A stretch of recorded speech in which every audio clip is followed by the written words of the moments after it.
Hi guys, we're live. Yes, this is a brand new show. It's called The Ref's View. We're going to look back over this weekend's results and also look at the key decisions during that game, whether the decisions were correct or not, and also give you a bit of an insight into what it takes to be a referee in the top level of football. I've got Niall here, who's going to be co-hosting this with us. How you doing, Niall? Yeah, not too bad. You, mate? Yeah, not too bad. But the reason Niall is also co-hosting this is because he used to be a grassroots referee, so he could give a little bit more insight into it. So, yeah, so we'll get cracking and we'll start with obviously Liverpool down in the dumps, beaten by Leicester. Looked like they could drop to sixth if results go the right way tonight. And there were a couple of decisions in that game that we're going to look at.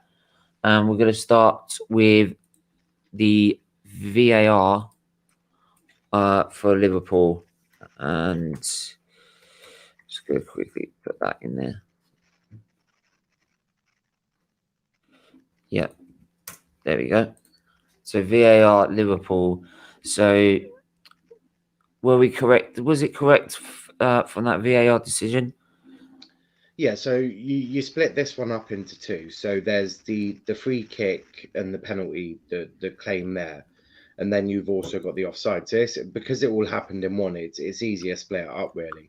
So for the free kick, it was a free kick. The contact.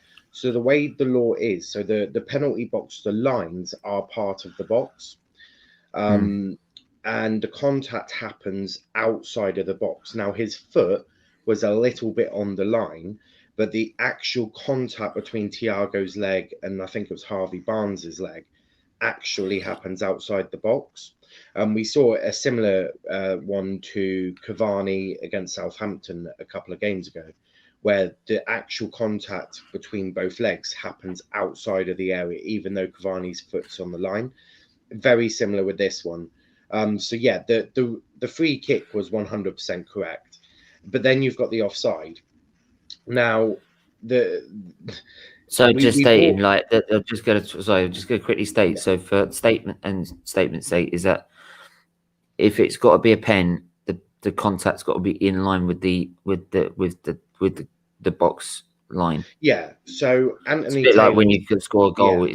It's got the whole ball's got to be completely over the line for it to be a goal. Yeah, 100%. So Anthony Taylor was right to give this as a free kick because contact happens outside of the box and not on the line. If the contact between Thiago and Barnes happens on the line, that would be a penalty because as I said, the lines are a part of the penalty area. But because the contact happens outside of the box, that means it is a free kick and not a penalty. Okay. Velvisran, how are you? What's up? Yeah, I'm good. And yeah, so you were going on about the onside decision by Leicester. Liverpool say it's Klopp came out and said it was a bit that it wasn't. But what's your take on it? So we initially all wanted VAR to get these very difficult decisions that the naked eye can't see. The annoying thing for Klopp and for Firmino is Firmino's toe was playing him onside. Now, the reason that it's his toe is because you can't score with your lower arm. So anything from the elbow down, you cannot score with. So that means that area, that's not that doesn't count for offside because you can't legally score with it. The bits they're looking at is the shirt sleeve because that area you can technically score a goal with. And the difficulty is, from what I've seen in the pictures, and I've seen it where they've taken the lines out and had just a thin line, it looks as if Firmino's toe is playing him onside. Because I've heard a lot of people say, oh yeah, but he didn't even touch the ball. The difficulty for that bit is he's made a play for the ball. Now the thing is, if he doesn't make a play for the ball, he becomes irrelevant because he's not impacting the keeper. Yeah. Because he's made a play for the ball, that means that he is affecting the play of the keeper. Yeah. he's made a play for the ball. But the thin line and the actual line shows that Firmino's toe was playing him onside. So Klopp, I don't know if Klopp's completely seen that before his post-match press conference, but it is the toe of Firmino that is playing him onside. And that's why VAR was brought in to deal with these very delicate situations that the naked eye can't see. Because when you're a linesman, which I've done myself, it's very difficult to be in line and to see these very sort of small margins. That's why VAR was brought in. So technically, VAR in the Liverpool match, it was absolutely fine. There was no issues. Anthony Taylor got it completely right. The only issues with VAR in that game is it was a bit slow and the players were getting a bit confused. But no, VAR for the Leicester Liverpool game got got the two big decisions correct. Right. Okay. So yeah, this is at the moment it's closed. If we get time at the end, we can open up the lines and you can come in and have your say. What thing I think we need people to do though is to share this, right? Share this stream while we're live. Get people in and get them involved. Right? Share it onto your Twitter, your Instagram, right? Snapchat, everywhere. Just share the links out, and also leave a like and subscribe if you're new, because there's no point doing these shows if no one's gonna be watching them, to be honest. So the more people like them, the more we can just keep doing it, and we know you definitely will like them in the future. So yeah, moving on to hang on, did you see the fight? And did you see the fight? And isn't VAR clear and obvious? Would you say to that? So the fight, I can't think of which fight he's on about. I don't recall seeing a fight in the Leicester Liverpool game. And he is right about VAR being for clear and obvious errors. Now, for offsides, that's any. So the VAR for a free kick and a penalty, it's for clear and obvious errors. Now, the penalty, the referee, Anthony Taylor, gives a penalty. VAR then has a look at the video and sees the contact happens outside the box. So he then brings it back and says, no, it's a free kick, not a penalty. For the offside, my understanding is the VAR will look at these small margins for the offsides. The clear and obvious errors are in terms, for my understanding of the laws of the game, are for the free kicks, penalties, these sorts of decisions, and sort of like the red cards. My understanding is any offside will be called offside. Now, I've always said that the VAR probably should be a little bit more lenient, and the rules need to probably be a bit sharper. So for me, because we see the lines move a bit in terms of where they're marking the players. If we all agree with a certain area of the body that we've called the line, and then the lines are drawn on correctly every single time, then there will be no issues.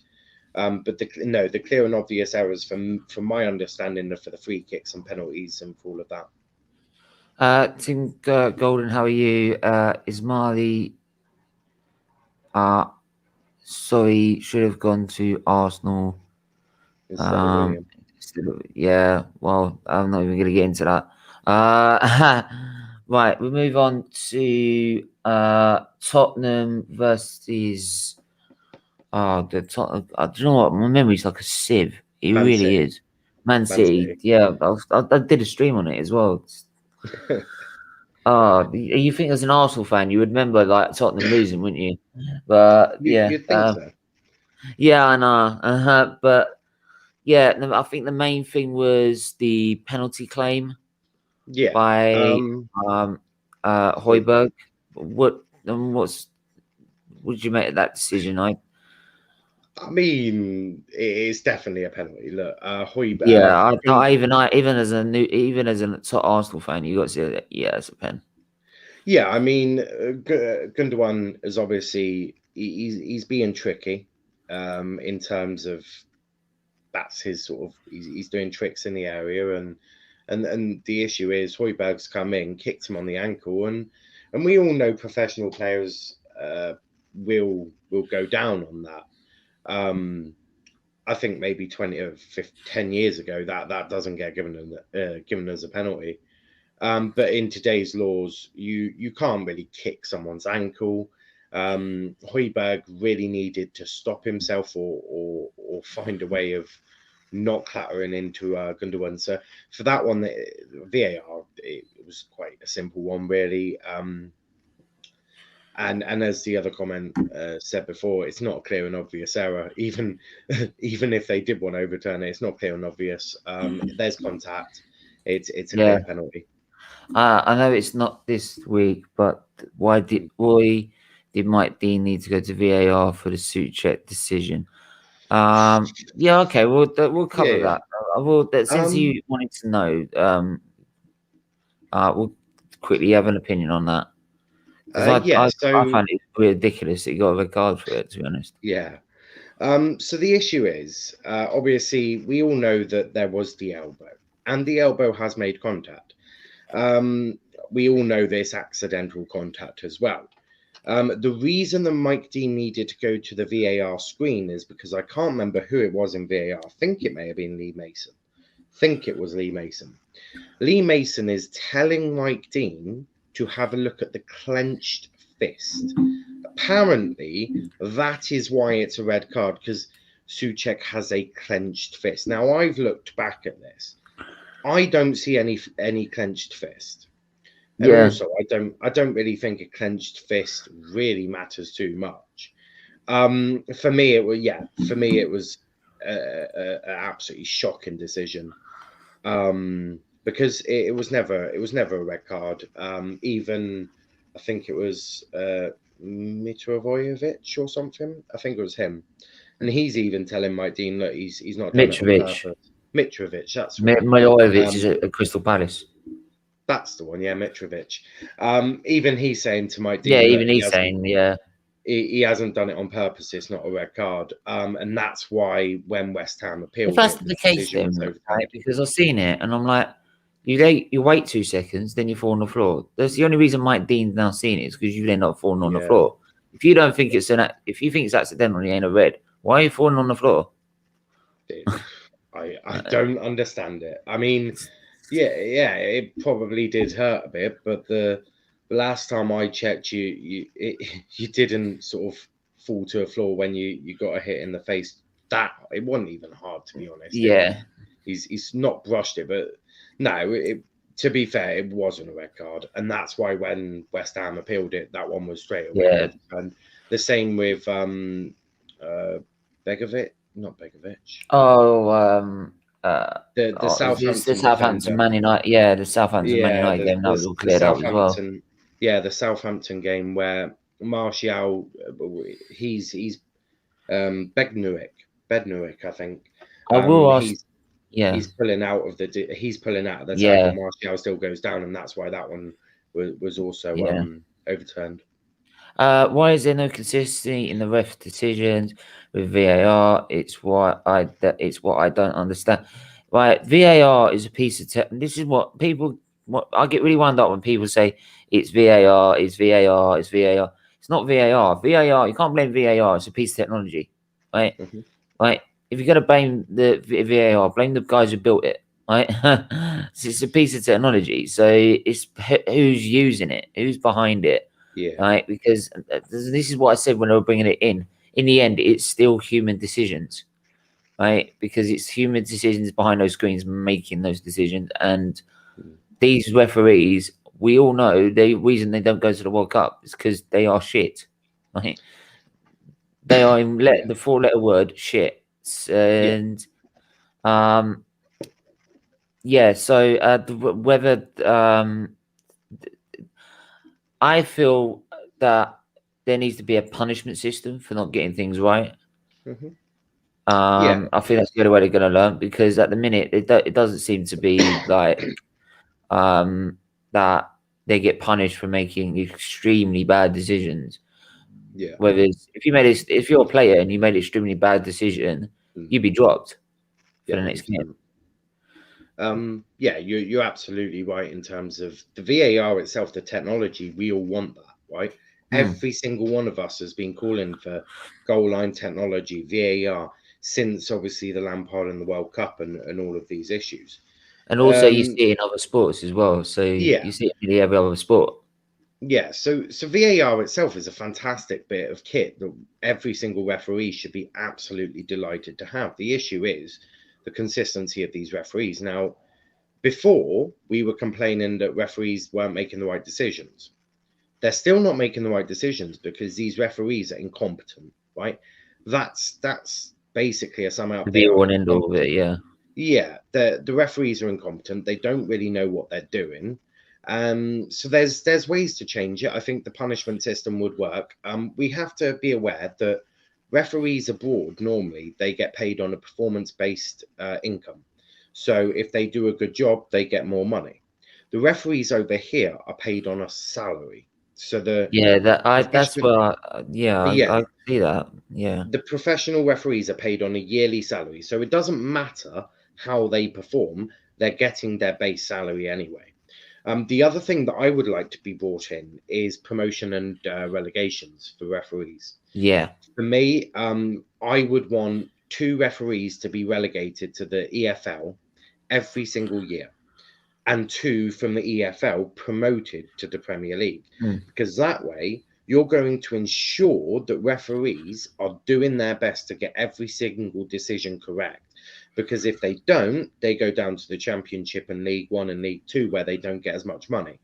That, for me, solves all the problems because it stops the referees in the Premier League, the likes of Mike Dean, who's been there for a long time and getting his yearly salary from the PGMOL. It would force him to start bucking up his ideas, getting the decisions right, And and not that making it way, all about him yeah, in sort of that instance. exactly. Because there's also great referees in the EFL. We have to. There are also some really horrific ones, but I would want to see the promotions, relegations. That's the Every thing. single league. I do feel that could work. I mean, Yeah. don't get me wrong, right? It's in the end, it's still human decisions, and there are going to be mistakes, right? And you can accept that if there's 1 or 2 blunders during a season, but nearly every week. I mean, the reason we set up this show, right, is because we know every week there's going to be a decision that goes wrong. All right, so luckily this week there's not that many decisions, but it's always typical. We start a new show and then, Yeah. but You say it's the always bit going to about happen. you say the bit about where you wouldn't mind 2 blunders. I would actually be furious, right? I am furious as a former referee watching every single game, Yeah, knowing that they have you've got the referee, then you've got your 2 linesmen, then you've got your 4th official, and then you've got the VAR referee, and then I think you've even got an assistant VAR referee. You have 6 officials, 2 yeah. of which are looking at technology. You cannot be getting these decisions wrong in any way, shape, or form. Absolutely not. And that's why even 2 decisions I'll be absolutely fuming at, because with what they've got, the VAR, the screens, the ability for the referee on field to go back and watch it again, with all of that, there should be no mistakes. There should Yeah. be none, right? And that's why VAR was brought in. Yeah, I mean, whilst we're, by the way, everyone, keep hitting that like button, hit the subscribe button. Want to beat 20 likes by the end of this, at least. It's so difficult when you're starting. Yeah, we got to get that up. We're on 5 likes. This ain't good enough. We got to get this up. We got to get this up. So yeah, I'm relying on you guys to go and get people to like this video, right, and join in the debate. Question from Velvet Swan. In your opinions, who's the best fair referee in the league? None. Not Is one. none. What I makes the worst mistakes? What makes the least mistakes, basically? I couldn't tell you. I honestly, I couldn't tell you, because every single referee has made absolutely horrific ones. I can tell you the 2 worst. The 2 worst, in my opinion, are Craig Pawson and Anthony Taylor. Yeah. They're, for me, they're the worst there is. I mean, Anthony Taylor had a good one. The issue is, actually not Anthony Taylor, Craig Pawson and Mike Dean. I think they're the worst. Yeah. The one you could say maybe Stuart Atwell is one of the better ones, possibly Paul Tierney, but I don't think so. Yeah, No, I couldn't think of Right. So a just good before we one. move on to the next game, we're going about the just it could bring this back to the Liverpool goal, Leicester goal. Sorry. I have a question on what basis do they draw the offside lines? So they will draw the line on Ampty, I think it was, his sleeve. So they'll draw the line on the Leicester player's sleeve, and then they'll draw a line on Firmino where the last part of his body is, which in Yeah. this term was the toe. And then they'll look at from it there, Firmino's. They'll see put it on the edge of Firmino's boot. Then they'll look at it, and then you'll be able to see if it's onside or Yeah. offside on that basis. The one I've seen is where they remove the colours, and it's just a simple line, and that's showing that Firmino's toe is Yeah. The problem I offside. have with that is like you say, like the sleeve. Right. Mhm. If it hits your sleeve, right, it's given as handball. No, So no. no. Maybe it's So maybe it's me because I haven't got a clue what these handball rules are anymore. yeah, yeah, it's certainly more difficult. Basically, what they're saying is anything above your sort of arm around there, so where the bottom of your Yeah, sleeve is, right. anywhere there you can score with. Technically, you could. I don't Because even know back if in you the can. day, it used to be like from here all Yeah, the way it used to. I think now they've moved it down to the bottom of the sleeve, and that is now deemed as offside. I could be completely wrong.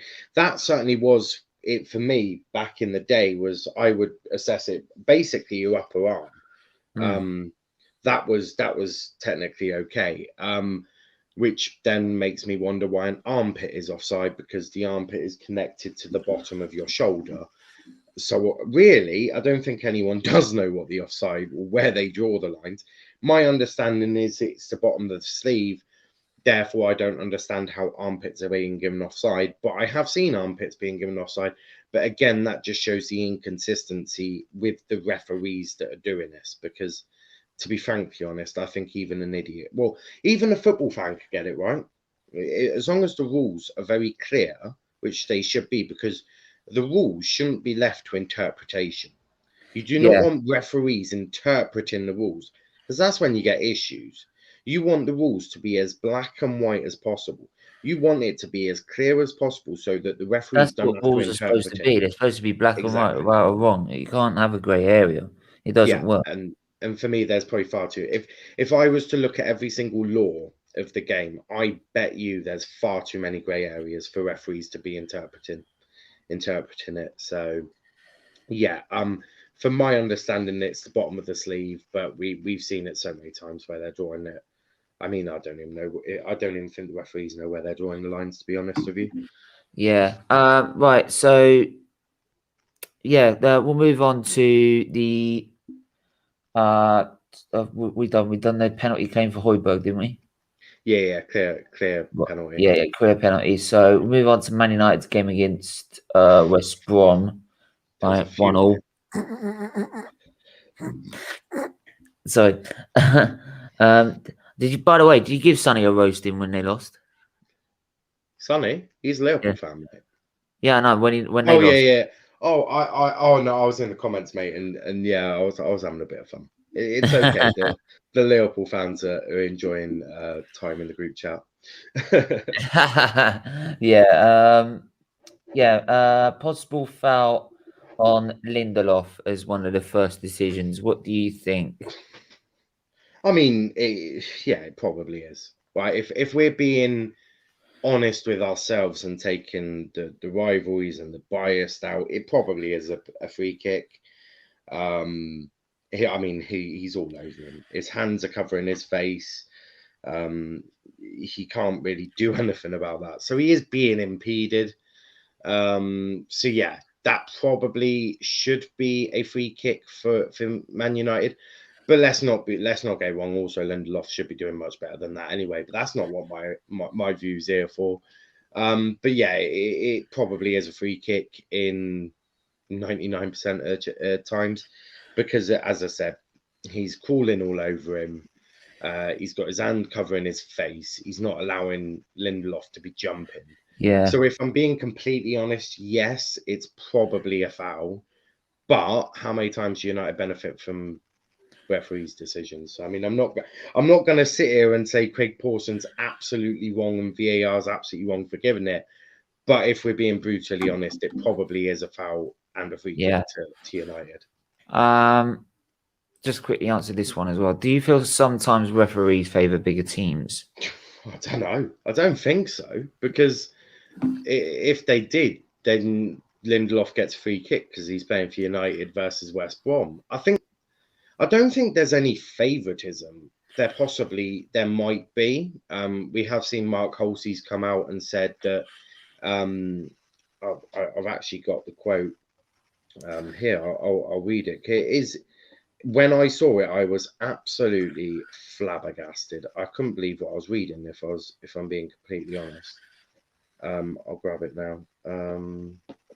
Mark Halsey, I have been in that situation when I have seen an incident and been told to say I haven't seen it. To be fair to the FA, it's not them. It comes from within the PGMOL, the Professional Game Match Officials Limited. It doesn't stop there. We've been told to give a certain amount of corners or throw-ins, fouls, bookings, etc. The Premier League is rife with spot fixing and bias towards certain clubs from the FA. Every referee in the Premier League could be in front of a court one day. Now, that came from Mark Halsey, who obviously refereed for the Premier League from 1999 till 2013.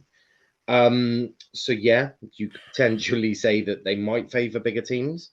If this is true from what he's saying, that they have to give a certain amount of corners, throw-ins, fouls, bookings, and all that, then yeah, you could say it. And the fact that he says and bias towards certain clubs from the FA. So clearly the FA is saying, oh, be a bit nicer to United or be a bit nicer to Liverpool. So I can definitely see why someone views that referees are being biased. I also think it's a mixture of referees, from what Mark is saying, and the fact that just referees are just incompetent at their jobs, to be completely honest.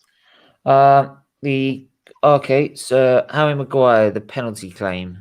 The penalty claim. It's not a penalty. It's not. I mean, yes, the West Brom player puts his hand on his shoulder. That's not enough for a penalty, right? That is not enough for a penalty, right? Then I heard someone say, "Oh yeah, but their legs tangled." I've watched it about 25 times. Their legs haven't tangled, right? Yeah. Maguire's just gone down because he's felt a hand on his shoulder. Yeah. He's also gone down in stages. It's not like he's gone down all in one. Sort of stage one, he's leant over, and then stage two, he falls to the floor. So he's gone down in two stages, which I feel is just nowhere near a penalty. But Craig Pawson got a couple of things wrong as well in terms. But the penalty shout, yeah, it wasn't a penalty. Maguire was offside anyway. This is true as well. Yeah. I don't understand it.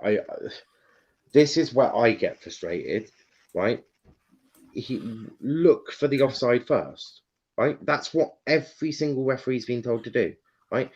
Because if he's offside, whatever happens after that is completely irrelevant, right? It doesn't matter if Harry Maguire's been fouled or not if he's offside, because he's offside. It's anything after that offside is irrelevant. So it's not a penalty because Harry Maguire wasn't fouled. It's also not a penalty because Harry Maguire was offside. So it's absolutely it gets to me sometimes when I see and then lastly, halftime whistle was blown whilst Man United were out a 4-on-1 situation. Yeah, so you've also got the corner. I'll quickly address the corner one quickly because that's easy. It's come off the West Brom player out last to go off. So it should be okay. So that one's quite easy. It came off the West Brom player last. That's a corner. And you've, as I said, you've got 6 officials officiating every single game now. So I don't know how anyone hadn't seen that. The half-time one, I can understand why United fans are annoyed. But it's also very similar to the United versus Liverpool game. Do you remember Mane? Yeah. Yeah, when Mane, and it was even worse because the referee blows up earlier than he needs to. In terms of this one, yeah, he's done a blunder basically. Yeah, Basically, West Brom were time wasting a little bit during the corners towards the end of the half. The ball's headed out. I think Martial or Bruno has the ball, and it is literally 4 United players on I think one West Brom defender, yeah, and that probably is going to be a goal. Let's be completely honest with ourselves. yeah. I mean, despite how Man U have been playing recently, I would expect them on a 4-on-1 to be getting a goal out of that situation. Yeah, So, yeah. not saying I wasn't happy about it. No. Of course, the rivals are going to be absolutely delighted. Don't get me wrong. They'll be, and the Liverpool fans will be thinking karma because of what happened with Mane. Yeah, But the fact that it wasn't given is absolutely abysmal. The fact that he blew up early is abysmal because it is a 4-on-1 shout, and we're always told that as referees, don't blow up in the middle of an attack. That is in the yeah. middle. I don't care where the Give the ball is. advantage, words that give the advantage to the attackers. Yeah, Exactly. that's We always are been the told. case. It's always Yeah, supposed to be advantage to the attackers. yeah. So, We're always told as referees to. Charlie is in the chat. How are you? Just got to quickly say to everyone as well. Keep hitting the like button, share button, share this while we're live. Get more people involved, right? Right, especially like, yeah. Just keep sharing it. Up the likes as well. We're up. We're at 9 likes now. Come on, then we need to get to 20. Right, let's go. Let's go. Let's go. Right. So yeah. Lastly, we will move on to so there weren't that many decisions this week. That's the problem. Arsenal. There was a few, but there was no ones Yeah, there's not anyone that we're going to be talking about for about 20 minutes. that's the thing. Luckily. Arsenal 4 Leeds 2. There was a couple of decisions in that. Yeah. How was the vaccine? The vaccines are good, actually. Sorry. I feel a little bit tired, but it's all good. I'm fine. Other than that, just a little tired. That's all. So I stress the people when they get the chance to have it, don't wait. So, but well, yeah, but some people like to be believing in other reasons. I know. Yeah, Arsenal leads. The Bamford penalty will start with because I said on stream that should have been a penalty, right? And they were 4-2 up at that stage. If we got a penalty, it would have been 4-3, and that could have been really, really, really put us under pressure. So I really do feel hard done by for Leeds on that one. That ends 4-4 if they get that penalty. I'm not. Yeah. The pressure would absolutely destroy your centre backs. Yeah, it's a penalty. For me, they've both closed him. Well, they've both basically just got in his way. They've both made contact with him and just squeezed him out of the opportunity of getting the ball. For me, that is probably a penalty. Let's be real. That is. Well, it's like squeezing a sandwich, wasn't it? It's just They basically barged into him and sandwiched him. For me, I've had similar situations when I've refereed in we will, Charlie, before. I've heard it where I've seen it where they've done that, and I've given a penalty. It is a penalty because they basically clattered into him. I just don't understand why it wasn't given. For me, Stuart Atwell didn't get too much wrong, but I don't even think did VAR look at that. I don't recall VAR even looking at it. They might have looked at it, but I don't understand why that isn't a penalty. I think it is a penalty, and Arsenal have sort of got away with one there. Yeah, absolutely. Saka's second penalty claim was definitely a penalty. 100%. There's no sort of a question in that. Keeper's just basically took him out, hasn't he? And so, but the first penalty, which required going to VAR, I originally when I first saw it, I did think it was a penalty. because I was screaming for it. Maybe looking back at it for the 3 times now, I can see why they haven't given it. It's not a But penalty. It's not a penalty. There's not been enough contact on at all. There hasn't been enough contact. Saka's looking for that one. He is. Look, I know everyone loves Saka. I think he's a great talent. He's looking for a penalty there. He knows it. The thing I just sort of wondered about it is that, like, why would he look for it if he knows he gets through on goal and could score a goal? I don't know. I genuinely haven't got a clue. He might have been a bit off balance as well, but he's looking for that. But there's not enough contact in there for that to be a penalty. He's certainly not dived, but for me, there wasn't enough contact for that to be a penalty. The second one, yeah, Stonewall penalty. The first one, I don't think there's enough contact in there for that to be a pen. Yeah, so there we are then. Right, so that's the main sort of decisions this week, which is surprising. It's always typical. We start a show like this, and then there's no out of all the referees this weekend, Craig Pawson has had the worst game. Now, are we surprised by that? And Craig Pawson, I swear Arsenal have had some issues with Craig Pawson as well, haven't you? David Luiz and yeah. I think everyone. To be honest, I don't even worry about who the referee is now, because I know they're all shit. That's the thing. There's some better than others. But in the end, I'm not too fast. I mean, if you've got Mike Dean or Craig Pawson, you might as well just be like, okay, this is going to be a bad one. Because it's true. They're the most incompetent referees there are, but that's my opinion. Yeah, so obviously you did referee in a grassroots level. Yeah.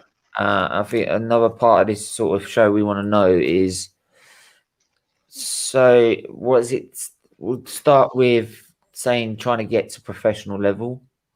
So what does it take for someone like myself who wants to be a referee at the top level of the game to climb that ladder?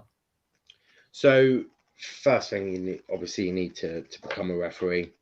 There are plenty of FA affiliated courses, and the FA are always looking for referees. If I remember correctly, you can start as early as age 14.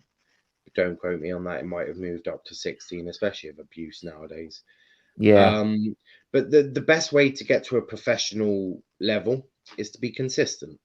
So in grassroots, the referee is marked by both teams. So the home and the away team on the match sheet will rank the referee. It's normally out of 100.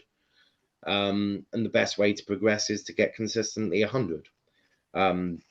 If the teams are consistently marking you high, that means they like you. Well, not like you. That it means they haven't got an issue with the decisions and with your ability as a referee. And to climb up the ladder and to get the finals, so getting county cup finals and moving up into the PGMOL and the EFL and the Vanarama Conference is just be consistent. Everyone will make mistakes, especially at grassroots level. My lord, you will definitely make mistakes because you don't have the VAR, you don't have goal line technology, you don't even have your own assistant. You don't even have your own assistant referees. You have club assistants, which basically means they'll run the line for you and all of that, which makes your job just a million times harder, really, because you have to be excellent at everything. Even judging offside sometimes, because sometimes you might get a dodgy club linesman. It does happen. I had one game where I'm basically having to run up and down the line because both club linesmen are trying to be dodgy. It's a tough one. But to get to be professional, just be consistent. Just do your job, get as many decisions as you can correctly, and be fair. If you're fair and you get all your decisions as well as you can, and you don't make any horrific blunders, you'll be rated highly on the match report. And every season, the referees and the mentors and the people deciding all of that will look at it. If you're really good, you'll make a step up. If you're not, you won't. It's as simple as that. But the best way is just be consistent. Is all I can say for that one. Yeah, I think that's great. It's I think with the way like social media these days, I think the pressure right at top level is huge. Hopefully, I've been speaking to some people. Hopefully, I know someone who might know someone who's a referee, been a professional referee, so we might be able to get him on the channel at some point and explain the pressure, because the pressure is different from grassroots to Premier League. I mean, Premier League, like teams can get relegated or promoted at that sort of like, and it costs teams masses of amounts of money and stature and everything like that. So it is a lot of weight to carry when you become a professional referee at the top level of the game. Yeah, of course. I mean, for a grassroots referee, I mean, even World Cup finals, for example. I mean, well, that's the thing. So for grassroots, the most you'll affect is about 40 people. Petition for to start his own channel. Hey, we could do the petition here if you want. We could do it with this show. I'm far too busy. Referees. I think everyone will sign up to that. I'm far too busy on everyone else's. I enjoy it that way, less pressure. Then I think I'm on like 3 now. It's do what Daniel says. Like, share, and subscribe. Big up Niall and Steven as well. StripBez with us. How are you, darling? Oh, right. Yeah. How are you doing? So, yeah. But yeah, so for grassroots, you'll affect 40 people maximum, really, or maybe 50. Right? You affect the Talkman news in the building as well. Yeah, you'll basically affect the manager and a couple of coaching staff, 11 players, and some parents. The higher you get up, you'll start annoying thousands of people. Yeah, couple of thousand in the couple of hundred in the Vanarama conference, sometimes 1,000. Then you get to League One and Two. That's the thing. Whatever decision you make, right? Yeah, and then for League One and Two, you obviously affect within about 5 to 15,000, and then obviously Championship you affect 15 to 20,000, and then the referee you could be in the Premier League you could be affecting about 250,000, near on about a million, couple of million. So yeah, the pressure as you go up from annoying 50 people with getting a couple of decisions wrong to getting a million people's wrong. And then if you get to a World Cup final, you've only pissed off an entire nation when you've made a wrong call. So the pressure's definitely rises. But let's also remember these referees are paid very nicely. When I was refereeing in grassroots, it was about 20 quid a game. I got it's basically your travel money. These referees, I haven't checked. I'm sure it wouldn't be too hard to find out. But these referees are going to be paid very nicely for doing their jobs. So that's obviously in terms of the pressure. Yeah, so absolutely right. And let's be honest, I wouldn't be able to cope with the freaking pressure of being a top referee. How do you feel? I feel okay. All right, we're doing well. Yeah, please like, subscribe to the Boot Room. He did his first video uploaded yesterday. First video about mental health, depression, and anxiety. Oh man, you should have let me know. I would have joined in on that one, because like my mental health is quite shot to pieces given like what's going on with my other health issues. So yeah, I could definitely vouch for that. Niall, do you think the offside rule should be based on marginal advantage?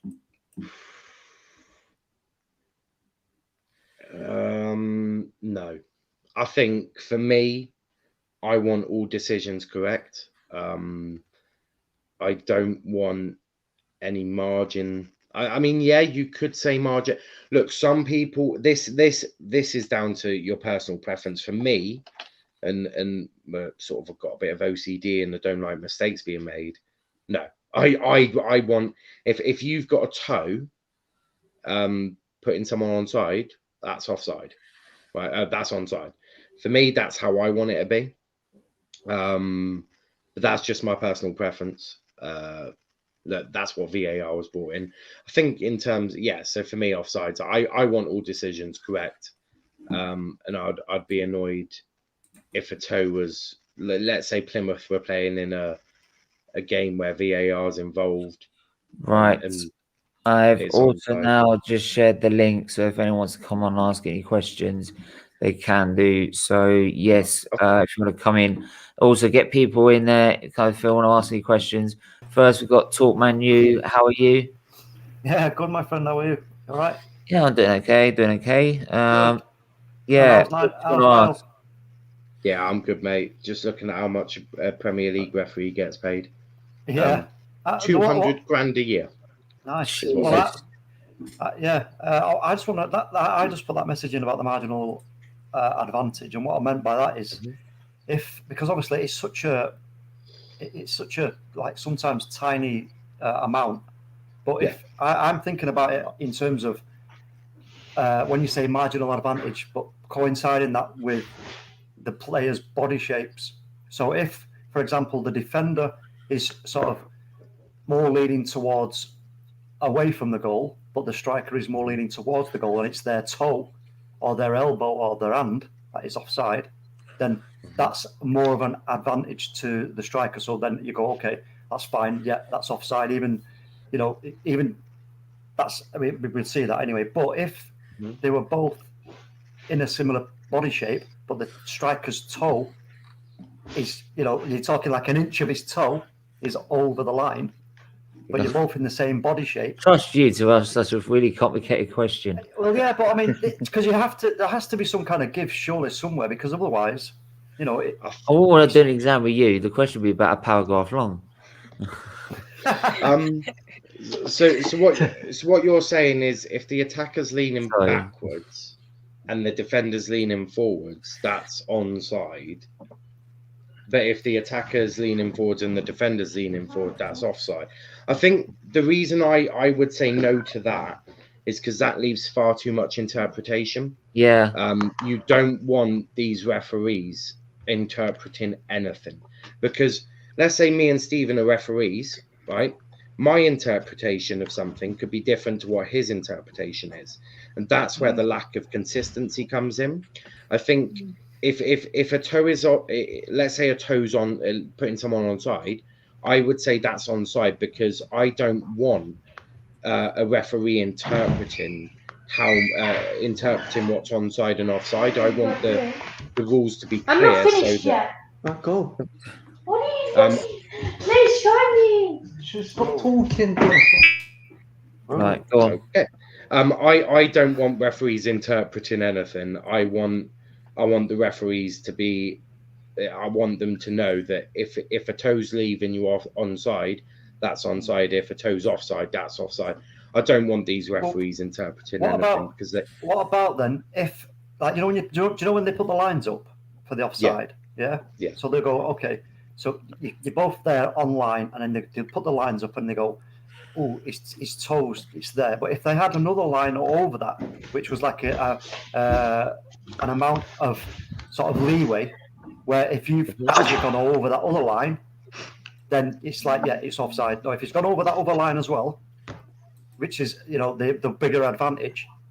But then if the toe end is not over the other line and it's sort of in between, they should just say, okay, no, it's fair enough, because I can only see how a toe is an advantage in any respect, in terms of, I to be fair, I'd have no issue with that. If that, I would have an issue if we're starting to try and make it complicated. But with that, I would have no issue if they wanted to draw two lines and there was, let's say, a centimetre or 2 centimetres worth of a line that you add on, and if it isn't above that, it's onside or offside. However, I'd have no issue with that. I think that's probably a fair way to do it, because with offsides it is meant to be advantages and all of that, and a toe isn't really much of an Yeah. advantage, is it? So yeah, I'd be quite happy with the sort of with the other line added in. Right. Velvet Swan, what are you saying? What do you want to say? Yeah, it's a question about the handball decisions because I was watching the Southampton versus Wolves game, and there was 2 incidents where I think it was Semedo that hit the ball onto Bertrand and then they got a penalty, and then on the other end, the who hit the Donker's arm and they don't get a penalty. So what's the difference? I'm confused about that.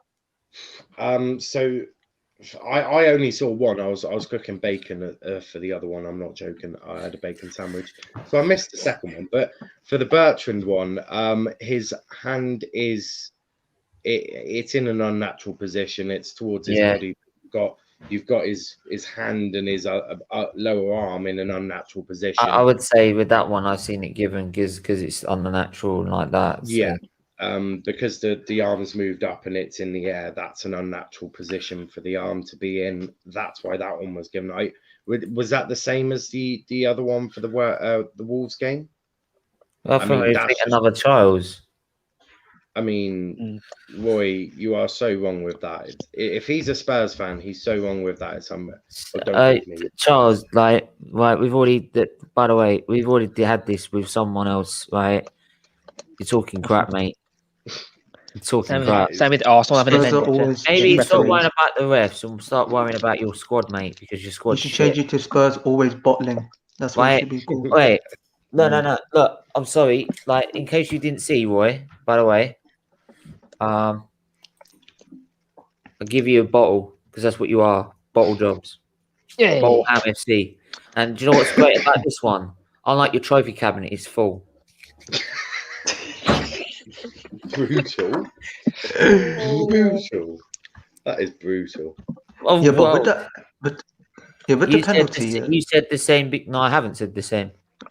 I've always told. No. When the conspiracy crap went round about Arsenal, do you know what I said? Yeah. I said, "Don't be so fucking ridiculous." I can confirm Stephen did genuinely. He wasn't. He was on the stream, same stream. Yeah, I can confirm. So, but yeah. The Wolves one. Was it a similar situation? So it came from a corner. So they worked a bit short, and then I think it was Ward-Prowse whips it in. And then I think it was Armstrong who moves away, and then it hits the Donker's arm, but there was like a player behind him. So if it didn't hit his arm, then the Southampton player would have been on goal. The question I'd have is his arm in a so are his arms by his side or are they in an unnatural position? So are his arms playing it? We'll answer this question at the end. Don't worry, Alpha Training. We'll ask it at the end. It's a tough one. I didn't see that one. If his arms are by his side, then it's not a penalty.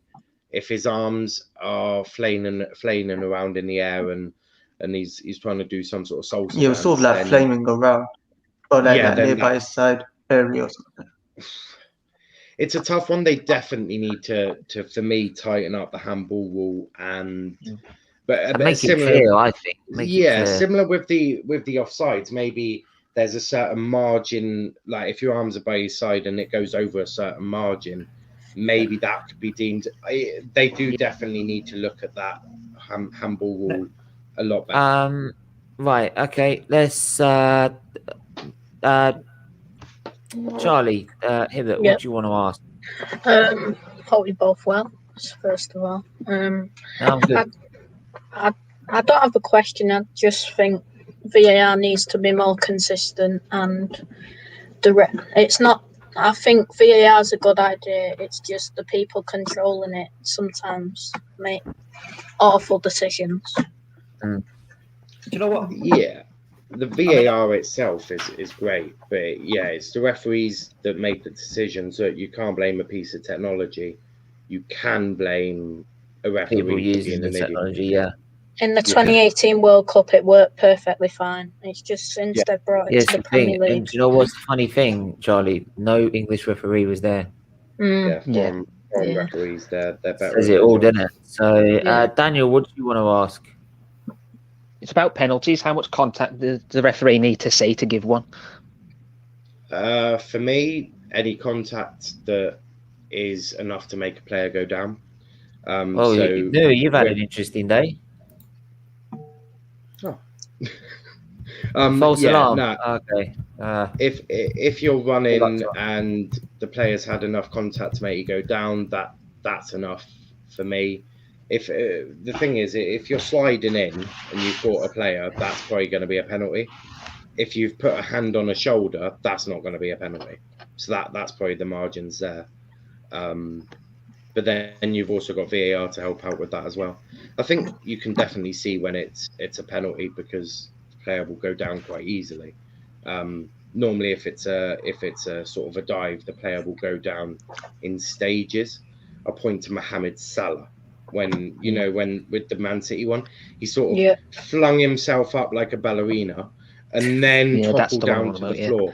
And that's the thing that when it's a dive, you can clearly see it because a player will then exaggerate the first movement and then he'll come down like a sack of spuds. And that's taken tell a sort of a dive from a legit penalty. If it's legit, a player will just go down. There'll be no sort of stages to it. He'll just go down. Whereas if it's a dive, they'll go down in stages. You saw it with the Bamford one yesterday. Next week, you could see that happen again, and it could get given. It's just inconsistency, I think. Yeah, 100%. Yeah, I would agree with that. You know these offside things, Yeah, you know these offside things. You saw the Van Dijk when he was offside against Everton, and then obviously Pickford took him out, but he didn't get a red card. Yeah. So is that consistent for everything, or that? No. I mean, the thing is, what's happened is what they've said is we can't do anything because it's offside. When what they should be doing is saying, look, even though it was offside, you could have you've assaulted him, so we're going to send you off. And they needed to make that a lot clearer to the referees because I think, look, if you're putting in a dangerous, reckless tackle, even though offside, that for me is a red card, right? Because you're endangering an opponent. If you're scoring a goal, that's completely different. But if you're endangering an opponent at any time, that's a red card. Links in the chat, Louis. I'll send it again. That's the thing with that. Is Pickford should have been sent off because no matter what, he endangered an opponent, and that for me is a red card. Yeah. I just want to ask Stephen about the going back to the handball. What do you think about maybe because obviously some of the handballs where the ball goes to them and you kind of like, oh, did he or didn't he move his arm or what? And they give the penalty. It costs the team the points, etc. Or the ones where it's quite obvious that it's very close. They've tried to move their arm, it's hit their arm, but they still give a penalty. Because for me, the handball thing in the box and then giving a penalty is very harsh in a lot of, I would say, more occasions than it is less harsh. So, how would you feel about if they were to say, why don't we then say if it's a handball in the box, give it an indirect free kick right outside the box rather than a penalty? Because I think giving a penalty it's like free. It can be like it can be a free 2 points to a team if it's near the end of the game. They've battled for their lives, and the guy just cannot get his arm out of the way quick enough. But the refs deemed that no, I think he could have, and they lose the game and lose the point because of something which is not really in anybody's control because he couldn't have got his arm out of the way any quicker. So rather than give a penalty, say, okay, we're going to stop doing that, but give you an indirect free kick right outside the box, give you an opportunity to, work something and try and get a goal because I think a penalty I think it's a bit harsh with handballs. Unless obviously if it's a blatant like he stuck his arm out to try and grab the ball, then that's fine. But I don't know. What do you think? I mean, I think we all know I think we all know what a handball, a direct, like if someone's directly trying to handle a ball, we know what that looks like. If a player's trying to move his arm out the way, that's not a penalty. It's not a handball anyway. Yeah. So I wouldn't even be giving that as an indirect free kick. But we have seen it given, though, haven't we? Yeah, and that's where but what happens if it like stops the goal scoring opportunity? Like depends if it's happened on purpose or not. If they've done it on purpose, rather than giving a penalty, because a goal scoring opportunity does not mean they was going to score. So I would say, okay, don't give them don't give the advantage to them by giving them the penalty, because there's like, what is it? Is it about 7 or 8 out of 10 penalties will get scored, something like that. So just give them an indirect free kick outside the box with a wall, sort of however many yards back, to give them an opportunity to work a set piece to try and get another opportunity. Yeah, but an indirect free kick's supposed to be in the box, not out the box. So you watch the Chelsea Man City one. The goalkeeper passed it back and he handballed it, but Anthony Taylor threw it outside the box, even though it was in the box. Also, the reason you couldn't do that is because you'd get idiots then trying to catch the ball before it goes in, because then an indirect free kick doesn't harm them as much. No, but that's what I was saying about if somebody did what you just said. If it's quite blatantly they've stuck their arms out to stop it, then it's like, no, that's a penalty. You can't do that. I thought it was a penalty and a red card. It is. Denial of the goal scoring opportunity. I think keep the penalty. I would say keep the penalty, because then it just gets. Because the reason I thought it was that is that I saw, where the big mistake between Chamberlain and Gibbs. Yeah, when they made against Chelsea. He was send him off because he blocked it with his arm. Also, you see defenders defending with their hands behind the back because they're scared the ball's going to hit them on the hand and give away a penalty. David Luiz, he always does it, stands behind his back. You like those free kicks where you just block it with your arm because you're afraid to book it in the face. And that gives them a disadvantage in defending as well, because they can't move their body as freely with their hands stuck behind the back. Yeah, so what if you're sliding to a challenge? If you're sliding in your arms up. I mean, there is another way of looking at this. It could be a simple case of, look, okay, it's dependent upon which way your arm's moving.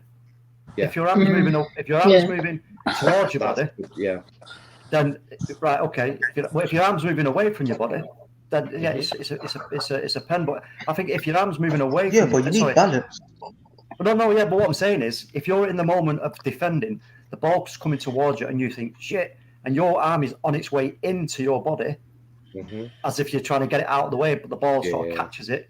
Then you go, okay, look, well, he's tried to move his arm out of the way, he couldn't. Don't give a penalty.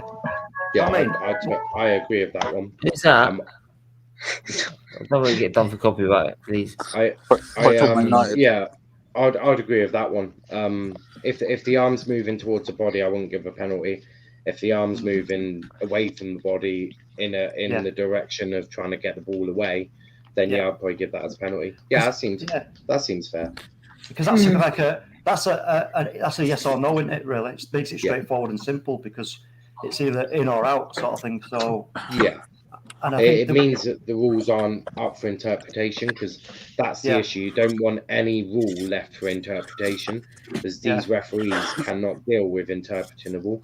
As I said, my interpretation, let's say me and Stephen were both referees, my interpretation to that could be different to what Stephen thinks, and that would be the difficulty. So that seems like a fair way. Yeah, I mean, I'm sure there's lots of. At some point, I mean, I do believe at some point within the next sort of, I think after the next European Championships and World Cup, when you see what goes on in that, I think once FIFA and UEFA start to see more of this in action, and maybe some really bad, poor decisions, and maybe unfair advantages being gained in terms of points going forward in massive tournaments, I think then there may be a time where they may say, okay, we need to have a massive meeting about this in close season and try and get to this, what we've just said, yes or no, rather than interpretation, get it down to a yes or no. The way I would do it is, do we all agree that Howard Webb is probably the best English referee we've had?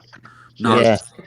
Yeah. Well, he was the most, for me, he was the most consistent referee there was, and he also held himself to a very high standard. Howard Webb was Mr. Manchester United. That's what he was. Whoa. No, you say that, but he's the one who got to that. He's the last referee, and he was referee a World Cup final. And the Champions League. Fair enough. And a European. So there's many referees that have been cheap. But not many English referees. Do you know what? If he could be in like 10 places at once, I'd get rid of all the referees and put him. I would. He's all foreign referees, not English ones, because they ain't got somewhat bias towards them. Yeah, I think he was one of the better referees. What I would do is I would get him to look through every single law of the game and make it as black as white as possible. So when I was a referee, it was when Howard Webb was a referee, and I looked up to him because he had great control of the game. His decisions were normally right, especially with no VAR. Don't forget, this man was doing it with no VAR, no nothing, and he normally did an all right job. The players respected him, and all of that. Even Clattenburg wasn't too bad. I would get one of them, maybe both, to come in and look at every single law of the game and make it as yes or no as possible, and take away the interpretation, because I feel with what we've got at the moment, the referees are just interpreting all sorts of crap that just doesn't need to be interpreted. Yeah. I mean, what's this whole thing with the laws changing mid-season? That's what I don't get. Like, as far as pay thing or anything, but at the end of the day, it's unheard of in other leagues for the rules to change within the season. Should stick to the rules that are button. I mean, how many times has in history a rule been changed? Mid-season, it's just so unheard of. It's unreal. Like, what's for such a huge league? I mean, if it was one of the smaller leagues, you'd say, you know what, they don't know. Fair enough. But at the end of the day, this is the most advertised league in the whole world, and it's got such huge, money coming into it. So how are they changing the rules, between the seasons? The only rule that I was actually happy for them to change was, do we all remember at the start of the season where they said, if it hits your hand at all, it's a penalty? Oh, yeah. Yeah. I hated that. We were getting there was so many penalties being given. We had a penalty given to Eric Dyer when it's clearly not a penalty. He's not even looking at the ball. Yeah. Then you had a guy from Crystal Palace, and he can't do anything. His hands are by his side. I wanted that one changed, because if not, you'd start seeing penalties for God knows what, and you'd start having players trying to kick the ball to someone's hand to get a penalty instead of actually playing football. So that one needed changing. In terms of, then we saw the Manchester City one where he came from an offside position, and the one where he came from an offside position and was able to then affect play after. That one should never have even been in the rule book anyway. I mean, for me, that never happened when I was a ref. Like, I don't know about you, like when you saw it. That for me, I was absolutely flabbergasted. I was like, he's just come from an offside position. Yeah, and because I weren't complaining. But that needed change as well. But they shouldn't be changing the rules at all. I mean, you should be able to tell when a rule's going to be stupid. I mean, if you're telling me, any ball that hits a hand automatic penalty, anyone with common sense and a brain will be able to go, well, no, that's not going to work, because players are just going to start hitting each other with the ball on the hand. That's what. So you can. No, those sort of rules I get. But the stuff like the Man City one, where it's happened to one team, and then the next week, if another team done it, then it would count against them. Do you know what I mean? So that's they should have all the rules at the start of the season, and then stick to those rules all the way through. Yeah. I mean, look. I mean, it shouldn't have even been in the rule book. As I say, it shouldn't have even been in the rule book. He's come from an offside position to a fair play. I mean, none of. I don't want to hear none of this stages crap. He's come from an offside position to a fair play. Of course, 100%. Yeah, it's like saying about a rule. Yeah, but there was one, wasn't there, last season with Liverpool as well? Liverpool, How Chelsea. Can you give a rule like that when you don't even tell? No one even knew it. No one in the football. I don't remember knowing anyone that knew this rule. I mean, right? So how can you give it if you can't tell everyone what that the rule exists? But then also with the handball rule, like again, that could have happened. The same. It could have helped someone the previous week, but then the following week, it goes against someone. Do you know what I mean? So it's just you got to sort of. I don't understand what made them, even though it was a bad rule. I get it, but obviously, what made them change it? Because then it's just unfair on the rest of the league, really. Yeah. What they should have done is just looked at every single law of the game at the start of the season and gone. Is that good enough? Sort of get a good enough referee in and go, are we going to have any problems with that? And they'll go, yes, you'll have millions. And then they'll go, oh, how do we change it? You take away the ridiculous stuff. And also with the Man City one, I don't think that was in the rule book. What I think's happened is the referees made one heck of a blunder as being a complete idiot, and the PGMOL have gone, no, we need to defend this referee. Oh, I know what we'll do. Oh, he's technically interpreted it in the wrong way, and now we're changing it. I reckon the referees just made the worst blunder I've ever seen. The PGMOL trying to defend him. That's what I think. Well, they shouldn't defend him. You should call him out, to be honest. It should be, but they're not. You said before, Stephen, no English referees get like far in the World Cup, like the final and semi-final. Because do you think European referees should move to the Premier League then? Or could do. Just need better training. You don't need to. It should be better training. Actually, it's like that's a good question. Hang on, I'll answer that actually because we just answered that earlier. Is that we don't really need to. What we need to do is start punishing these referees for making bad mistakes, like moving down divisions and stuff like that. Well, that's what I'm saying. Like we discussed about having like 2 referees being relegated and then 2 referees being promoted for like you would do if the teams play poorly. They get relegated to the Championship, and the players play well in the Championship gets promoted to the Premier League. It's the same thing. Do it with them, or like a deduction in salary or payment. Like I think European referees, they get paid. I think Niall, you mentioned they got paid by their performance. Yes, they get rather than standard salary, and if that would even work because they've got a financial incentive. Yeah, I prefer the relegation one because then I'd like to see Mike Dean get into the Championship. Because you wouldn't need that. You've got to go back straight back to grassroots, mate. But hasn't there been two referees that have been relegated to it this season? Because I think it was the Wolves one. Wolves referee for Villa, was it? Wolves v Villa. He got relegated to the Championship. Yeah, sometimes if they make a really bad decision continuously, they do. But I don't believe there is a relegation promotion system in place. I'd just like it where there was a genuine, you literally had every Premier League referee in the league table sort of thing that was public as well. And then the referee of the lowest amount of points gets demoted to a Championship. And then the Championship referee league table, the top scoring one would then be promoted. I think that would solve all the problems because Mike Dean's kept like, oh no, I want my 200 grand a week, grand a year for reffing in the Premier League. I'll buck my ideas up and stop making it all about myself. Yeah. I don't know if you touched on it already. My question was the David Luiz sending off correct? No, nowhere near. I mean, if it went to VAR, then how was it still stood? Because they're idiots. The striker kicked David Luiz, didn't he, on the knee? Yeah.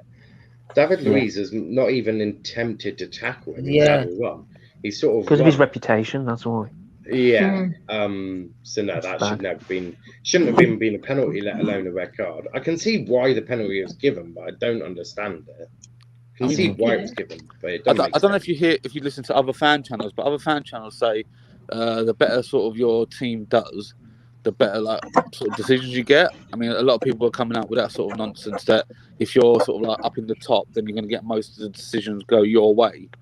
Then why aren't United getting decisions going their way at the moment? True, but I mean, it's like if you, who knows? There's no time they don't get decisions their way because it used to be like that all the time. There's no agendas. These referees are just really bad at their jobs. It's as simple as that. I mean, this is why I dismiss anyone that comes up with it. Yeah, I don't know if you guys have seen the Mark Halsey comment, basically where he says he has to give a certain.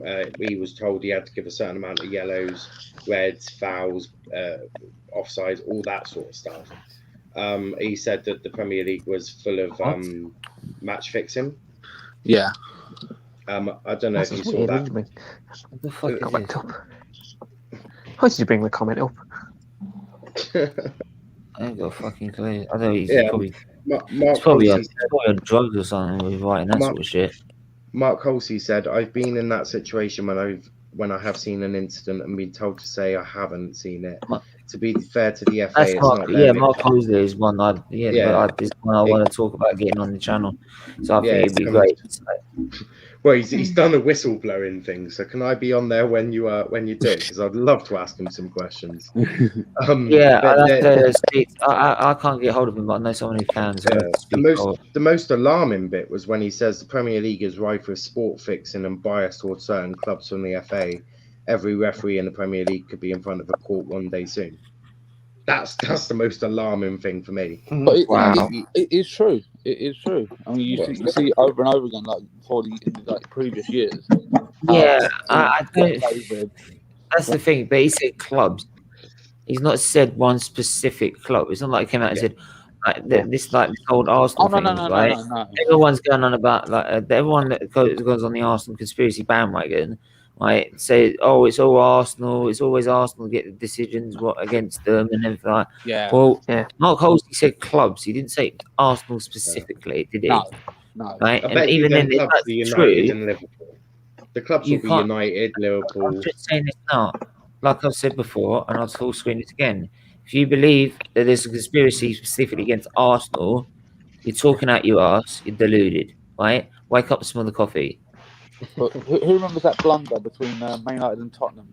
Pedro Mendes shot right. Sorry, boys, you envy United and they are dominant and they have 20, and you will never alter this. Stop the tin hat crap. We're not talking about bias towards Man United. We're talking about referees. If you actually listened for the last fucking 50 minutes, why would we ain't said there's a bias street to one specific club? No, there's been different clubs. Look, we said like in the Man United game, right? Harry Maguire's penalty claim wasn't a penalty. No, right? Corner wasn't. And he was offside anyway. He was offside. If it was a bias tree, then why did Man U get the 4-on-1 they should have got at half time? Right? Some of that. Right? All the possible foul Lindelof. Yeah, so when I was saying that United... Sorry, mate. I'm just going to say this now. If you want to make comments like that, actually start watching the stream first. I was just about to say, because why, when I've said that the referee shouldn't have blown for half-time when they're in a forward situation, why... He's always come halfway through thinking we're going to go about bias towards Arsenal. Why, when I said that there was a foul on Lindelof and that should have probably been a free kick... And he says that when I said that... Yeah. I said that when... Lindelof. Nothing wrong with that. I've said that when I've just said anyone that believes a conspiracy against Arsenal are fucking deluded. Right, it definitely was a foul on Lindelof. The guy in the middle, I bet he should. It's a fucking joke. He's a rival, you idiot. It's a joke.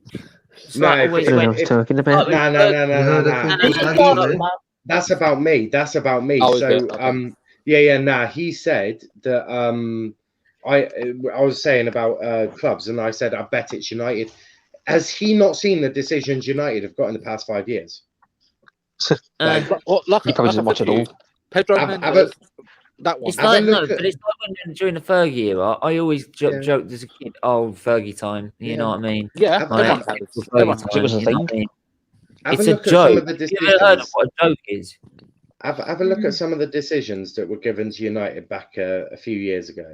Well, the link's in the chat. If you want to come and explain like your thinking behind this, by all means. I don't care if DT started this, right?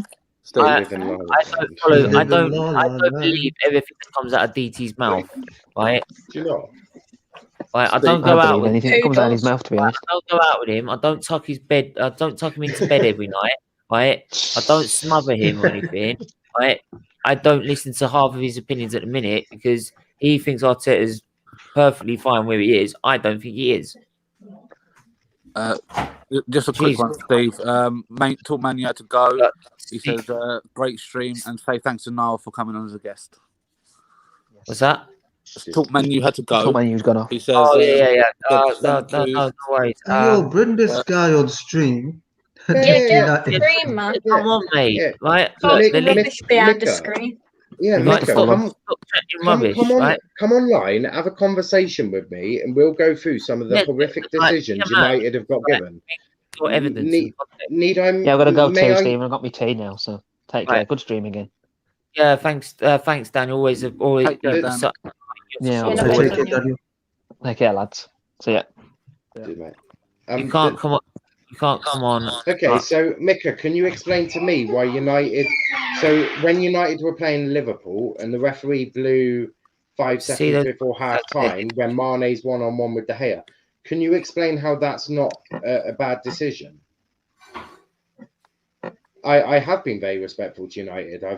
If you watch the whole stream and you actually watch the United bit, I actually backed United a few things. But they have got a lot of favourable decisions in their history. Oh, definitely. That's not me being disrespectful. It's me stating facts. Yeah. But come and have a fight with me. In fact, Stephen, if you put my Twitter handle up, he can DM me and we can have a nice little debate about this one. Because He's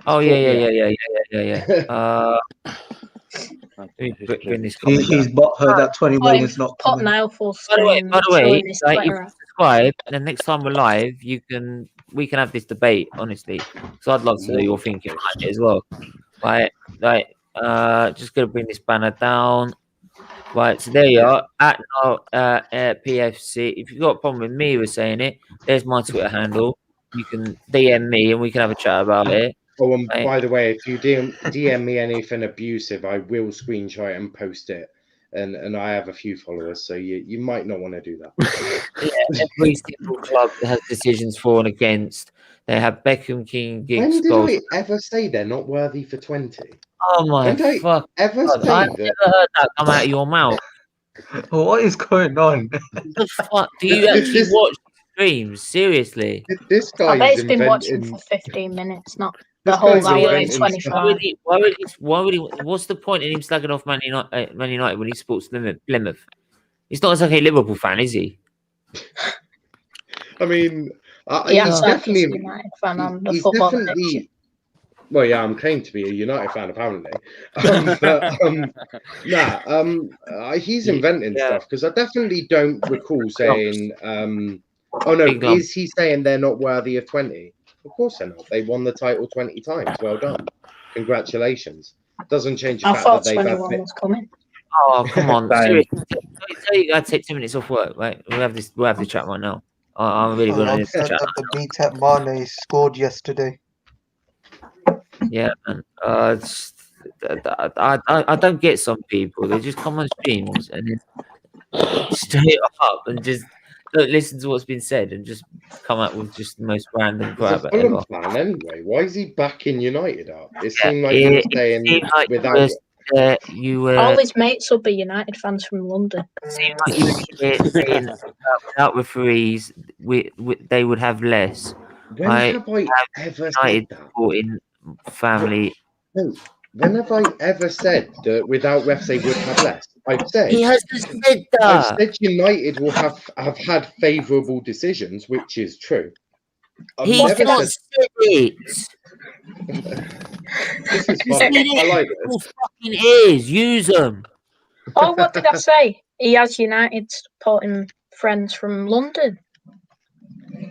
Yeah, but there's Man United fans all over the country. That's how big they are, to be honest. So exactly. Yeah. I'm actually very confused what this guy's talking about. Live around the corner. And some ex-Man City fans, some ex-Man United fans are Man City fans. Just want to throw that out there.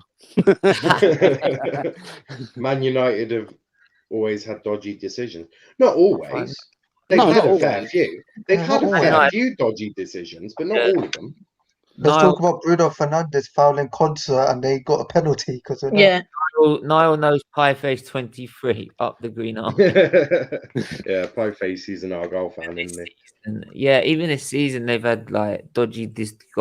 Yeah, as I said, Mane 1-on-1 with David De Gea. Gone through some of your decisions, and the 4-1 would have been a goal. That would have been 2-1, and you would have won the game.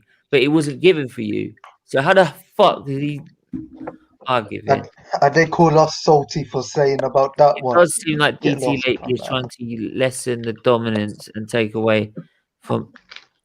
No, it's no. If you actually listen to him seriously, right, and I've actually seriously spoken to him as well, right, when I've met him outside the Emirates, he as much as he's a rival and we hate Alex Ferguson because of the rivalry, he respects everything he's achieved. Right. So Alex Ferguson's the greatest ever manager that first managed in the Premier League. It doesn't make a case to say Pep Guardiola is the greatest manager or something. No, the greatest manager. No, I'm a City fan. Everyone knows Ferguson is the Don, right? He is that man created 3 different United sides and dominated the Premier League for about 20 years. He's going his way, right? That man is Man United. Simple fact. Yeah. And that's why Ollie's doing, in my opinion, doing all right at United, because he's a former Fergie boy, isn't he? Yeah. And he's still on the board, isn't he? Fergie's still on the board at United. Yeah. Well, he's unofficial, isn't he, on the board? But the thing is, United don't need elite managers. They need someone who understands the DNA of the club. And that's why under Jose, Louis van Gaal and Moisey, it just didn't work because none of them really understood. I think Moisey was thrown in a deep end, to be honest. He was thrown into a failing team. Moisey was the meat for the Lions. That's what he was. Alex Ferguson knew that he was going to all go to pot that season. More titles to, no, he's not, yeah, we're saying that. The Pep doesn't come in the conversation yet. Right? Sorry, Charlie, but he doesn't. But the thing is, Pep. Yeah, no, for a fact he doesn't. Pep also needs got a chance to do that, I think. Pep also needs to win 3 Champions Leagues. And he needs to win 3 Champions Leagues as well. So and a few more FA Cups before he can ever be considered great. And he also needs. I don't even think he's won the FA Cup, has he? No. He's won it. Was it? No, he won it once. No, he won it once, didn't he? Yeah. Beat Watford 6-0 in the final. Yeah, I remember that one. But that's you need to win about another 6 FA Cups, a couple of Champions Leagues, and then we can maybe. Oh no, he needs they've got 12, so he needs to win 12 FA Cups. Well, he needs to win. He needs to win what Fergie won at United, doesn't he? Yeah, and he needs to rebuild 3 sides from scratch, pretty much. Yeah, so about 13. And he doesn't stay at one club for that long. Pep normally. But he also needs to stay at Man City for like 19 years, doesn't they? But anyway, someone asked about the Chelsea West Ham game. I believe it's West Ham. West Ham, Sheffield United. West Ham, Sheffield United. Chelsea are playing Chelsea, Newcastle. Yeah. So predictions for this game. Niall, what are you going for? 1-0 Chelsea, because I don't think Tuchel can score more than 1 goal at the moment. Okay. Dav Elvershine, what are you going for? 2-1 Newcastle. Okay. Nuri? I'm going to go 1-1. I don't think they can beat them, but I think they can potentially get a 1-0 up and then potentially Chelsea get that last equaliser. Yeah, Callum Wilson's out. I forgot. 1 back-to-back. It's stranglehold. Yeah. No one's won the league in Scotland since 1985, and that was when Fergie was at Aberdeen. Yeah, I know that. We've never denied how good he is. Don't get it twisted. Why United fans so butthurt, man? Just like, I mean, seriously, because they said 21 is coming, and now that they've been shot in the foot, literally. Yeah, it's like when they go on about Arsenal all the time. It's like you're very insecure about a team that's in 11th. You'll never win You'll never win a Premier League title whilst you've got Harry Maguire, aka the Fridge, at centre back. I'm sorry, but no. You've currently got a fridge freezer at centre back. You've got a fridge freezer at centre back. You've got a double pivot, and you haven't got a natural right winger. You've got a few issues to sort out before you even start thinking. And a striker. They don't even have a proper striker. They've done pretty well with the squad they've got to be challenged for the title. They only need a few targets in the summer, and I do feel Man United they need to sort out that defence because they're the best.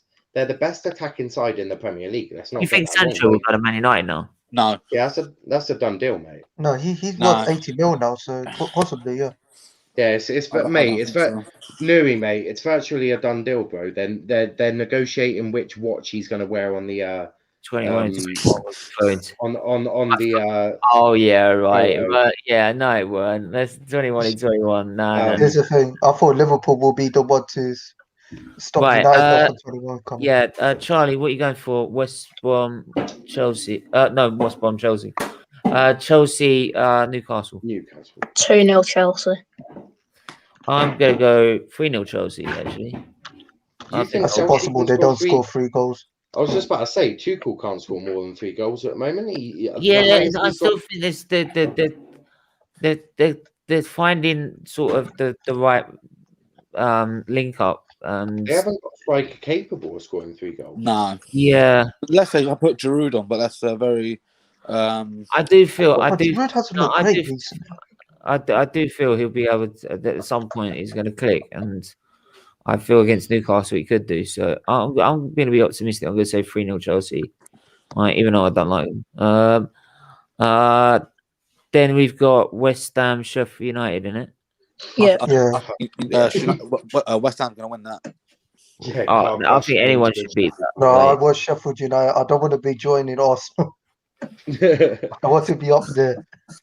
Oh, go on, West Ham, please, man. Right, please, Sheffield United.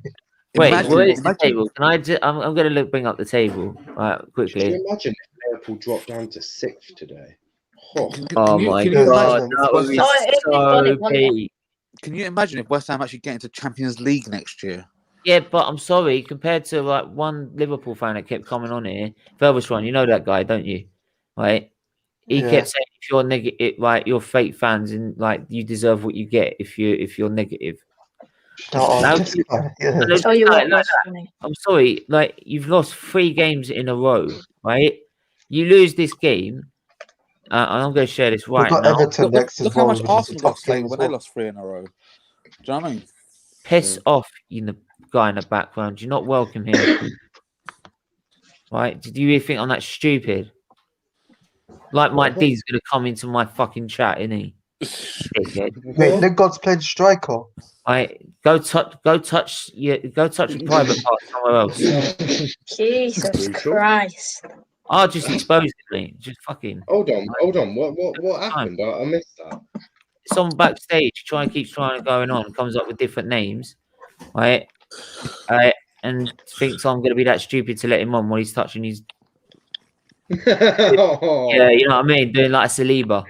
A chick. Mate, you should expose his Twitter username so everyone knows who it is. No, he doesn't. You can't find him. He's just, is he? He's got different names.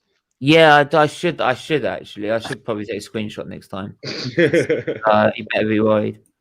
Right. Just right. Please blur out the inappropriate bits. No one needs to see that.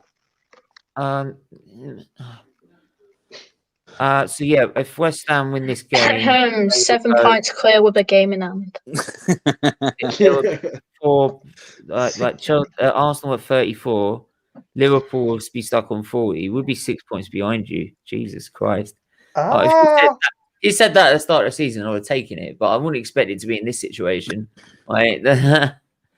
But yeah, still got a game in hand. United have lost in 1 in 23 comps. But this social media era is having us believe every game is a win or bust. Yeah, football is struggling one extreme or another. Yeah, you've got a good point. Lingard, a striker, come on. Lingard, do you know I'm actually quite? I'm happy. Twitter, LMAO, yeah, I would do. Lingard has more goals than Havertz. Random Donny is. I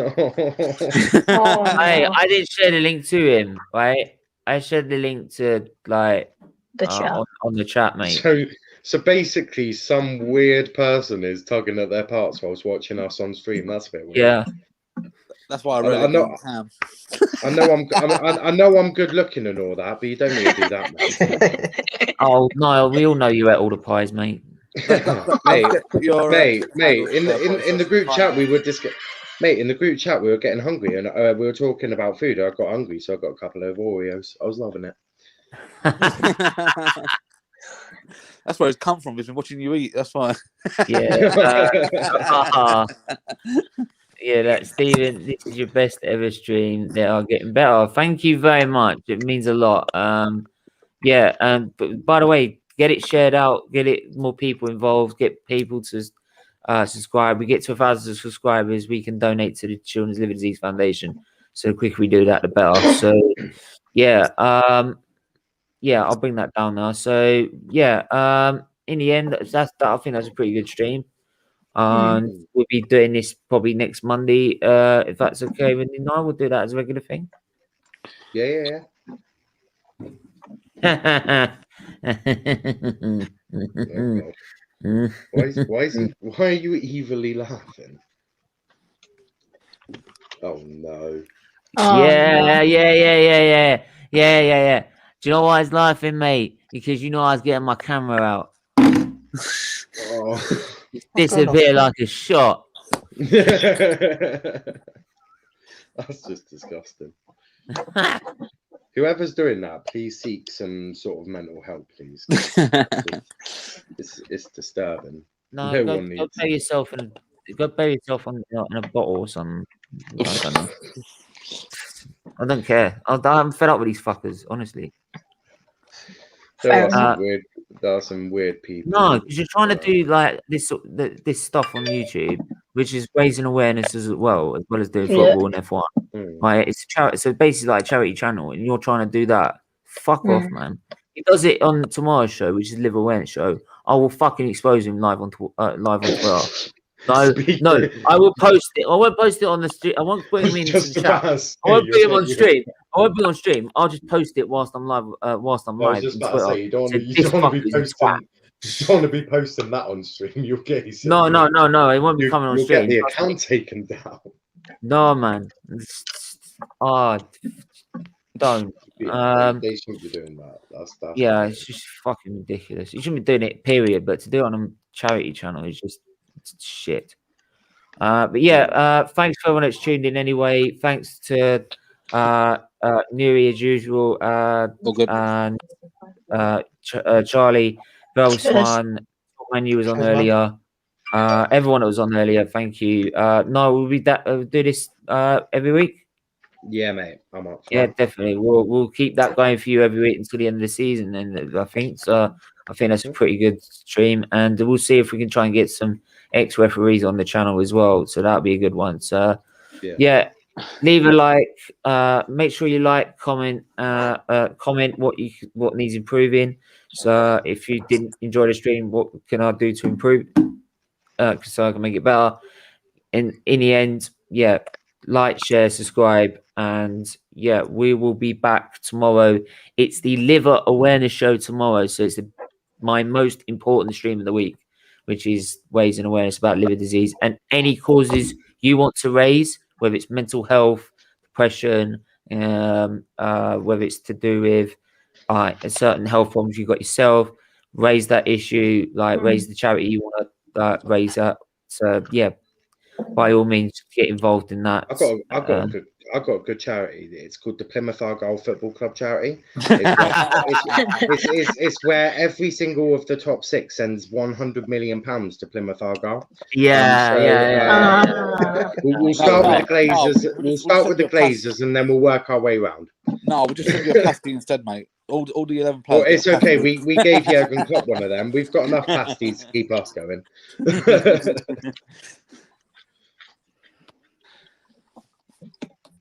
Oh, right. We've created another account, have we?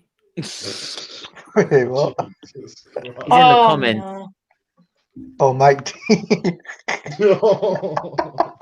For God's sake, man. You want to see? Look, this face looks really that good. Steven. Steven's got fanboys already. What is it? You don't like crimes are Jose sexual. No, he's a Steven sexual now. Mate, what he's going to be doing is he's going to be DMing. Is it trending? I'm going to fucking kill him. He's going to DM you asking for your OnlyFans at this rate. Steve, you're not telling me something, mate. I thought we were friends here. No. I will. Next time, mate. I've got to get like the picture in the backstage, mate. When he's backstage and doing it, then I'll do it. You single, bro? No, you haven't. Yeah. You've got. Yeah, Mike. You haven't. He is. No, Mike. It's because you're a shit referee, right? And two, right? You ain't single, right? Because you got a little thing called your right hand. No, he's asking if you're single, you idiot. Oh, my single. Yeah, well, I know he's single, definitely. Right? He's got that's what he's asking you. He's single, you're single. Let's get it together. Do you know what I mean? Yeah, nah, you are. He's ready to mingle, mate. I'm sorry, mate, but I humble. Stephen is currently taken by Arsenal Football Club. Yeah, Mike Dean, if you get Gundogan sent off this weekend, then you might consider it. No, I don't accept this. No, honestly, I honestly, mate, Gundogan could be injured anyway. I go out with people with a little bit more self-respect. So that's not me then, definitely.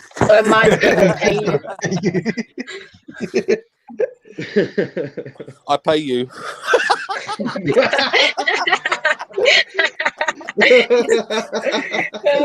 God! He pays you $5. He pays you $5. $5 for you can make yourself quite rich. Honestly, he can send me wherever he wants. He ain't fucking getting it. Trust me. Oh my God, Stephen! Create an OnlyFans, but take pictures of the Emirates and just post the pictures of the Emirates. Oh my! He said he'll bring his sister. Just picture Mike Dean on an OnlyFans. Oh my God, that'd be incredible. Oh no! Is gold head whilst he's well happy. Just a whistle covering the private. This has got weird. The back of it is a red card. By the way, you come tomorrow on Liver Awareness Show, right? I will make sure you come back to YouTube again. Because that's a Liver Awareness Show. It's charity shit. So don't even fucking think about it. Oh, I've got one thing that I want to plug quickly. If any of you have got youngsters on loan at clubs in League 1 or 2, make sure you come on to the first 11 tonight. We do an EFL show on League 1 and 2, so we'll be discussing like all the sort of stuff that's happening in them leagues, and we've got like a loan watch. So we've got a Man United player, Man City player, Liverpool player. I think there's players sort of like of all the Premier League clubs, and we're watching how they're doing on loan to give you that sort of information as well. So make sure you tune in 7 o'clock tonight. I'll tune in. I will be on Sarcasm City tonight as well, 10 o'clock. It's a bit later than 9 o'clock. It's usually 9 o'clock, but it's 10 o'clock because of the Chelsea game. But I'll be on there on Gunners Talk with Cam, Brandon, AFC TV, and I can't remember the other guy's name, but yeah, I'll be on there, and it'll be fun because it'd be some art. I think one of them. I think Cam's Arteta in, but I'm definitely Arteta out. Hit the print screen instantly, then go to the police. Quite literally illegal. Yeah, mate. Oh, trust me. Yeah, mate. Honestly, I will. All right. So no. Do you know what will happen? It'll go halfway through a fucking football match. You'll fucking arrest Mike Dean in the middle of the match. bloody hope it wasn't Mike Dean. That would be even more disgusting. No, because he's called himself under another name and blocked him from under a different account. So I know who he is. His next name will be Frank Lampard. Oh. Howard Webb. Hang on, what was that referee with no eyebrows and he looked like he was looked? Oh, the Italian one. Yeah, that was the Luigi Don of referees, man. Yeah, Luigi. Is it Collina? Yeah, that's it. Oh, fucking hell. Luigi You were Collina. with him. Do you know what? That's the only referee that had respect from fans of football alike, because he would book you if you chatted back to him. Simple as that. I booked you if you chat back to me. Don't worry about that. I know, you've told me. Steve, do you remember one of Luigi Collina's games? It was Arsenal versus I dare you to share the story about you and the hangover. Absolutely not. That one never gets out. Okay. Yeah. Thanks for everyone that's tuned in, by the way. Everyone stay safe, stay well. And look, I'm still here after a vaccine, so it works. I'm not dead. Hold on, you're telling me you're telling me that after a COVID vaccine you haven't just dropped dead? Fuck me. I know, isn't it? Yeah, crazy. No, it's peanut butter in his mouth. And Stephen, when you go to sleep, do you think you'll turn off like a Windows computer, or do you think you'll just go down normally? The other bit was obviously the tracking device, wasn't it?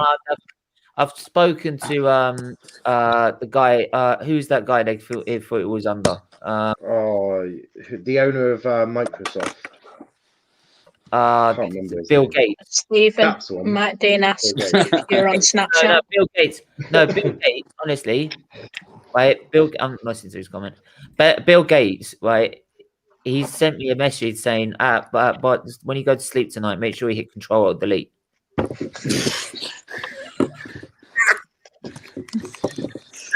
Oh crikey, Mike Dean is definitely getting desperate. I ain't on Snapchat. I ain't that stupid. Even mad still. Crikey. Why the fuck would I give you my fucking?